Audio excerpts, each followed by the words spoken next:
like, comment, share, and subscribe to our YouTube channel, Famous Scholar Maulana Abdul Hadi.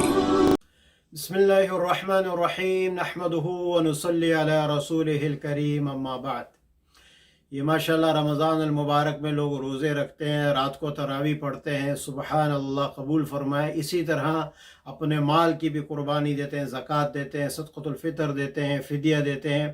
تو میں چاہ رہا تھا کہ کچھ مسائل جو ہمارے صدقۃ الفطر کے پیش آتے ہیں لوگوں کو، اس کے اوپر تھوڑی سی بات کی جائے، کیونکہ کئی لوگ سوالات کرتے ہیں صدقۃ الفطر کے اعتبار سے کہ کسی ملک میں بیچ سکتے ہیں، نہیں بیچ سکتے ہیں، اور بعد میں وہ اگر نہ دے، عید کے بعد دے تو اس کے کیا احکامات ہیں۔ تو میں کچھ عرض کر دیتا ہوں۔ سب سے پہلے جو صدقۃ الفطر ہے وہ کیوں دیا جاتا ہے؟ وہ رمضان کے شکر میں دیا جاتا ہے کہ آپ نے 30 دن کے روزے رکھے، یا اگر پہلے بھی دے دیں تو دے سکتے اور دینا چاہیے پہلے ہی، تاکہ لوگوں تک پہنچ جائے۔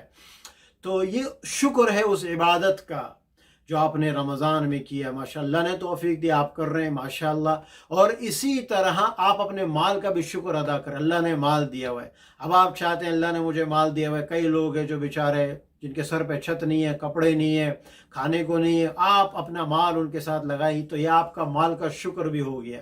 تو یہ اس کی جو صدقۃ الفطر کے واجب ہونے کی جو کیا کہتے ہیں عقلی دلائل ہے کہ کیوں اس کی حکمت کیا ہے، تو وہ یہ ہے کہ اس کی حکمت یہ ہے کہ آپ شکر ادا کر رہے ہیں۔ اسی لیے حضور صلی اللہ علیہ وسلم نے اپنی امت کو حکم دیا کہ صدقۃ الفطر دو، تاکہ غریب کا بھی کام بن جائے۔ اور دیکھیں صدقۃ الفطر میں اب لوگ پوچھتے ہیں کہ اماؤنٹ کیا ہے۔ پاکستان میں اس وقت 100 یا 125 یہ منیمم ہے۔ 100 بھی کا ہے، 125 بھی کا ہے، 125 روپے یا 100 روپے یہ منیمم ہے۔ اور اسی طرح اب میں کینیڈا میں ہوں تو ہمارے یہاں جو ہے وہ $8 ہے، تو $10 بھی کہہ رہے ہیں۔ تو یہ ہے کم از کم، یہ ہے کم از کم، ورنہ جس کو اللہ تعالیٰ نے مال دیا ہوا ہے یہ تو وقت ہے لگانے کا، لگائے خوب مال لگائے، بجائے $10 کے $20 دے فی بندہ، $20 دے۔ اور اسی طرح جو پاکستان میں لوگ ہیں 100 یا 125 کے بجائے 400 دے دے، 300 دے دے فی بندہ۔ تو جو دوسری جیسے کھجور ہے اور زبیب ہے، اس کے حساب سے جب صدقۃ الفطر نکالے گا تو زیادہ ثواب ملے گا، اور اللہ نے دیا ہوئے تو دے دے۔ اب وہ اسی کو بس کہتے بھائی منیمم پہ مت جاؤ، میکسیمم پہ جاؤ، اللہ پاک اس کا آپ کو بہت اجر دیں گے۔ تو یہ تو میں نے آپ کو ریٹس بتایا کہ کینیڈا میں اس وقت یہ ہے $10 ہے، $8 بھی دے سکتے ہیں، البتہ $10 سیف سائڈ ہے۔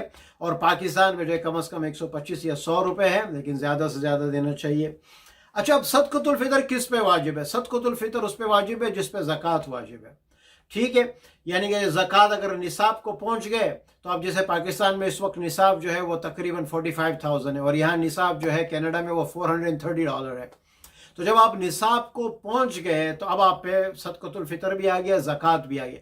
البتہ صدقۃ الفطر میں یہ ہے کہ سال گزرنا ضروری نہیں ہے، اور صدقۃ الفطر میں یہ بھی ہے کہ اگر آپ کے پاس زائد سامان ہے، ایکسٹرا سامان ہے، اس سامان کی قیمت جو ہے، جو میں نے آپ کو اماؤنٹ دونوں بتایا کینیڈا پاکستان میں یا جس ملک میں بھی آپ لوگ ہیں جہاں نصاب تک پہنچ جائے، تو پھر زائد سامان ہے تو اس میں بھی آپ کو صدقۃ الفطر پھر آپ پہ واجب ہو جائے گا۔ البتہ زکوٰۃ میں ایسا نہیں ہے۔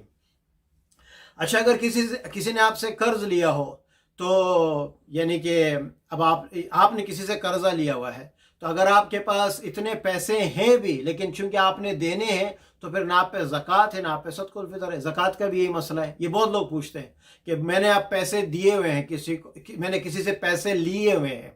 اب آپ نے کسی سے پیسے لیے ہوئے، مثال کے طور پہ 50,000 لیے ہوئے ہیں، تو اگر آپ کے پاس 55,000 ہوئے تو 55,000 میں سے 5,000 آپ کے ہیں، باقی تو 55,000 اور 50,000 کسی اور کے ہیں۔